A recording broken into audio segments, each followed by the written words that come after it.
Hello friends, welcome to Creative Life. आज हम लोग जो है क्लास 4 से देखेंगे अभ्यास क्वेश्चन, जो कि 18 चैप्टर से है आंकड़े, जिसको जो है आप इंग्लिश में डेटा बोलते हैं। तो चलिए, हमने जो है आंकड़ों के बारे में पढ़ लिया, किस प्रकार से हम विद्यालय में आने वाले साधनों के बारे में आंकड़े कलेक्ट करते हैं, और पॉलीथीन कैसे कलेक्ट करके हम उसको आंकड़े में कन्वर्ट करते हैं, और लोगों की लंबाई जो आपके क्लास में पढ़ते हैं उसके आधार पर किस प्रकार से आंकड़े बनाए जाते हैं।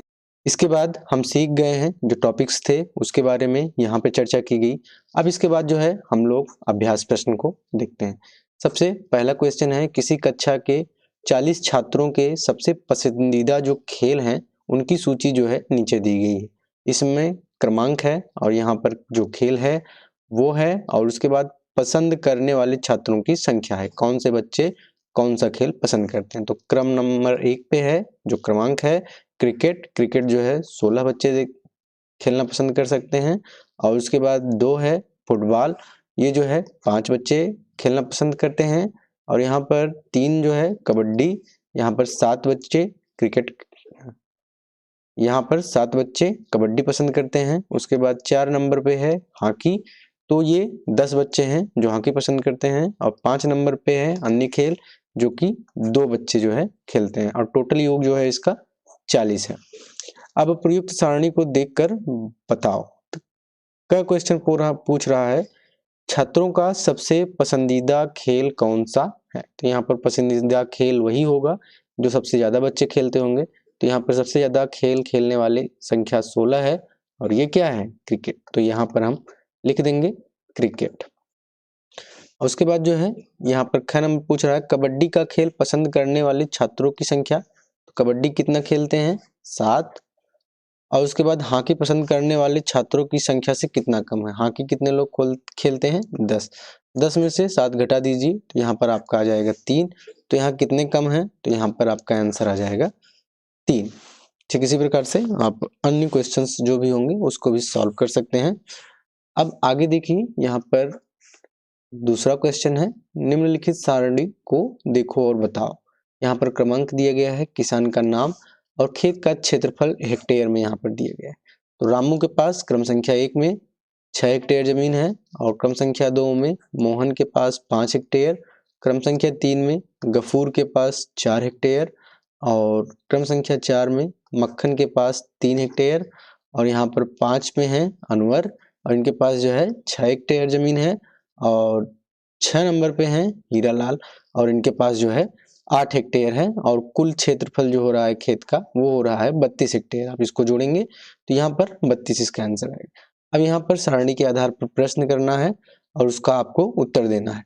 तो ये बहुत ही सिंपल क्वेश्चन होते हैं, बस आपको सारणी देख करके इन क्वेश्चंस को आपको सॉल्व करना होता है। सबसे अधिक खेत का क्षेत्रफल किसके पास है, तो आप देखिए सबसे अधिक क्षेत्रफल किसके पास है। तो यहाँ पर जो संख्या निकल के आ रही है 8 हेक्टेयर, तो ये कौन है, हीरालाल। तो यहाँ पर हम लिख देंगे हीरालाल।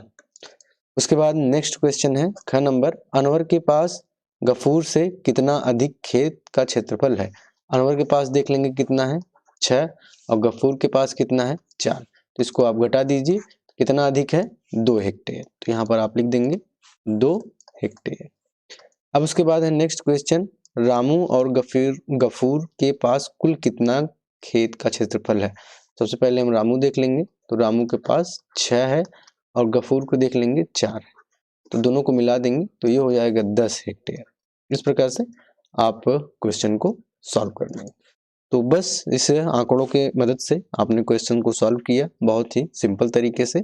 इसी प्रकार से कोई भी आंकड़े हों आपको आराम से सॉल्व करना है, कुछ नहीं करना है, बस आंकड़ों को ध्यान से देखिए, सारे आंसर जो है आपको इसी आंकड़ों में छुपे हुए मिल जाएंगे। अब यहाँ पर जो है तीसरा नंबर क्वेश्चन है, एक कक्षा के 10 बच्चों के गणित विषय में जो प्राप्त अंक हैं वो निम्नवत है, जैसे कि 67, 80, 72, 81, 54, 60, 63, 48, 93 और 74। यहाँ पर जो है सब अंक जो है बच्चों ने प्राप्त किया है। इन्हें घटते क्रम में व्यवस्थित करो और सबसे अधिक और सबसे कम प्राप्त अंकों के मध्य अंतर बताना है। तो बहुत ही आसान क्वेश्चन है, कोई दिक्कत नहीं है।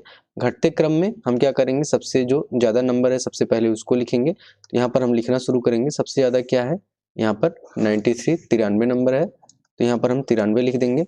और इसके बाद देखेंगे क्या है 93 के बाद, तो यहाँ पर आप देखेंगे 81 है, और 81 के बाद यहाँ पर 80 हो जाएगा, और 80 के बाद अब हम चलेंगे 70 वाले लाइन में, तो यहाँ पर हो जाएगा 74, और उसके बाद जो है यहाँ पर 72 हो जाएगा। अब 60 वाली लाइन में हम चलेंगे, तो यहाँ पर 60 वाले में सबसे ज़्यादा कहाँ है 67, 67 के बाद आपका यहाँ पर 63, 63, और उसके बाद जो है आपका 60 हो जाएगा। अब इसमें जो है 60 के नीचे सबसे ज़्यादा कौन होगा, तो ये हो जाएगा आपका 54, और 54 से भी कम आपका क्या हो जाएगा 48। ठीक, तो इसी प्रकार से आप इसको क्रम से लिख लेंगे। यहाँ पे काउंट कर लीजिए 1 2 3 4 5 6 7 8 9 10। यहाँ पर जो है 1 2 3 4 5 6 7 8 9 10, टोटल 10 बच्चे हैं और सभी का जो है नंबर यहाँ पर दिया गया है।